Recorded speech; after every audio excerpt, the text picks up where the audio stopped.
One thing I used to be really bad at was managing my time. I used to have like lists of tasks or list of ideas of things I wanted to do in a day, and I would think, I want to be productive today.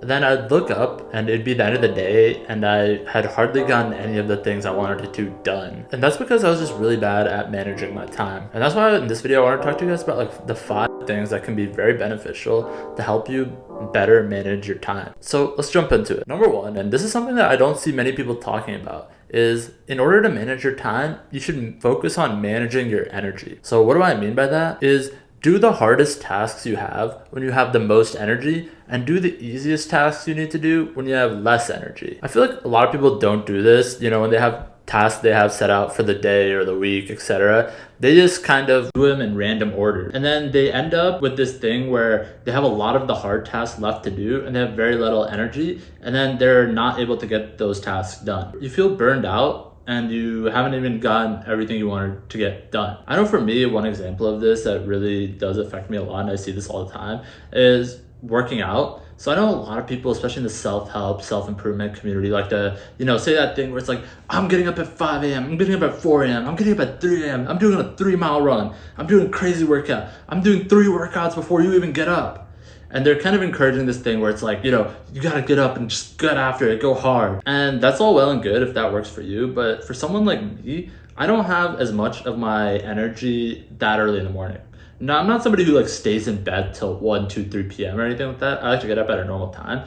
But for me, the way my energy works is in the beginning of the day, I like to ease into my day. So I like to have my easiest task first because I don't really have a ton of energy when I first wake up in the morning.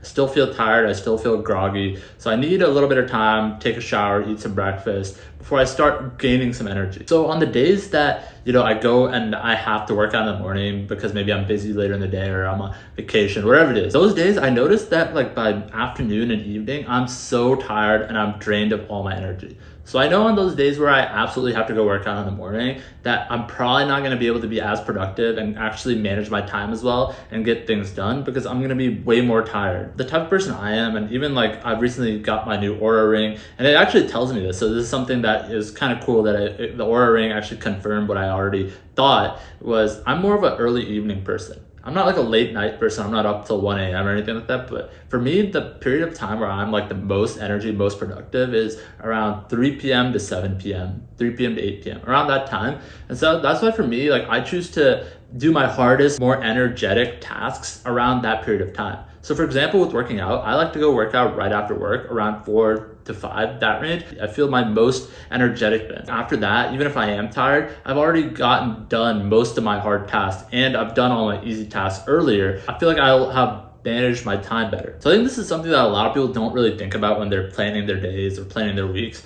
is to maximize energy. So I think that's something that a lot of people should try to think about, is when do you have the most energy and how can you shift your schedule around to work around when you have your most energy and putting your hardest tasks in that time frame. Number 2 is to try to complete something before starting a whole new thing. I feel like constantly switching tasks is a really bad way to manage your time because your brain has to reset every time you switch to a different task. I feel this effect really at work where, I'll be working on something that's maybe due at the end of the week. Then I'll get a message that I have something that's due by the end of the day, and I'll switch to working on that thing that's due by the end of the day. And then I feel like I'm even less productive because I still have that other task that I was halfway done or almost done with that has just out there outstanding, and it makes me feel more anxious. I'm not really able to do as good as I would have if I just finished that and then started on the other task. I feel like when I'm switching to so many tasks, my brain is really occupied by wondering, okay, I have to remember to finish this task. Okay, I only got 50% of the way done with this. I gotta remember to do that.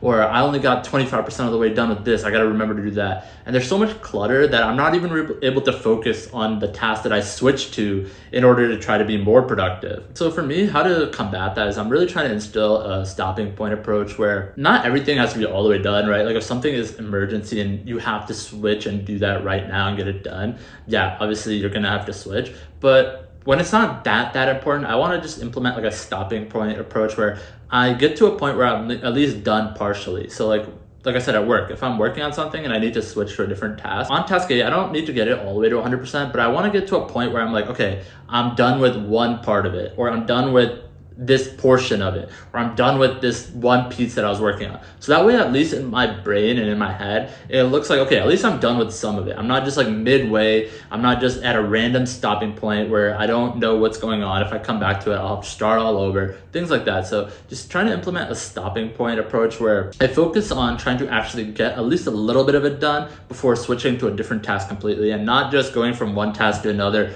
randomly. And I feel like this allows for not only you to just be in a better flow state, but also allows for small wins. I think that's pretty motivational along the way when you're working on a big task to get those small wins. So if you just stop at random points, you're not really ever getting those small wins, and I feel like it can be more demoralizing. Number 3 on a good way to actually manage your time is, if something is easy or a task is very easy, just do it right away rather than putting it off. If it's something easy like sending somebody a message back, or replying to an email, or scheduling a meeting, or making a call to some customer service thing that you have to get figured out, just do it right away. And I feel like I said in the last point, is these small tasks are so easy to create a mental clutter. You know, you can look at something and say, oh, this is so easy. I'll call up this customer service and cancel this thing. I have till the end of the month. So why do it today? I'll just do it later. But the problem when you do that is you have to keep thinking about it. Like, you have to keep reminding yourself and thinking about it. And it's taking up space in your brain that you could be better used for other bigger tasks. And if you just did it right away, you'll be able to just clear that. And again, like I said in my last one, you're getting these small wins that are going to help you build to the bigger wins. So that's how I look at the small tasks, is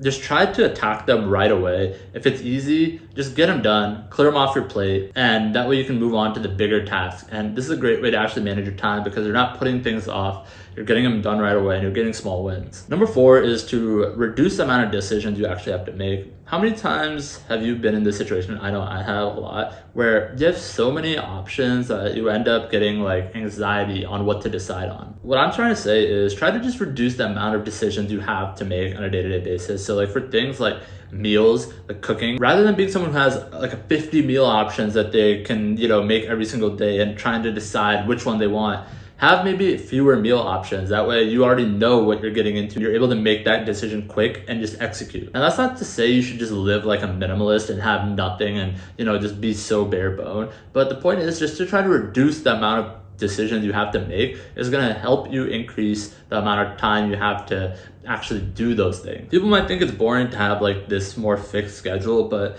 in my opinion, I think the extra time you gain by having, you know, those limited decisions is far outweighs having, you know, 50 options for one thing. Number 5 is to batch tasks. This is something that's super easy to do and is very powerful. I love to batch small tasks with things I'm already doing. So for example, like if I'm spending time watching a football game or something like that, I like to batch that with other things that I was already had to do. Like for example, if I'm watching the game, I might be cleaning my apartment, or I might be cooking my dinner. And by batching tasks, you can complete multiple tasks in the same amount of time. So like I was talking about watching sports while also doing things. If I had just waited to do one of those things at a time, like, oh, you know, I want to watch the game, but I also have to cook, and then I also have to clean. That's 3 different tasks, right? Like let's say I cooked before I watched the game, I watched the game, and then I cleaned after. That's going to take up much more time. But when you batch it, you know, I'm watching the game, which is maybe 2 hours, 3 hours, but I'm also completing 2 other tasks while doing that. So I'm able to actually maximize my time a lot better and be much more efficient. You know, you have to call somebody on customer service. You can do that while you're on the treadmill at the gym. Or let's say you're on a long car drive. You might catch up with somebody that you were meaning to catch up with for a week, and this is the perfect time. So you can combine these things, and I think it's really good to try to find. I think this is a bit different than what I said in point 2, where I was talking about trying to complete things before starting new things. I think with this, it's really more beneficial when you're like taking a really small task and batching it with something that's more like mundane, things that are like not going to take a lot of effort. I think when you're thinking about like high effort items, though, you should probably try to focus solely on those high effort items and not try to combine 2 like very high effort items together, because that's not really going to lead to optimal results and probably not going to work. At the end of the day, people around you who seem to be insanely productive aren't really working harder than everyone else. They're just really good at managing their time. Let me know what your guys' thoughts are on this video. Are there any other tips you guys have for increasing your time management skills? Let me know in the comment section below. Until next time, I'm out. Peace.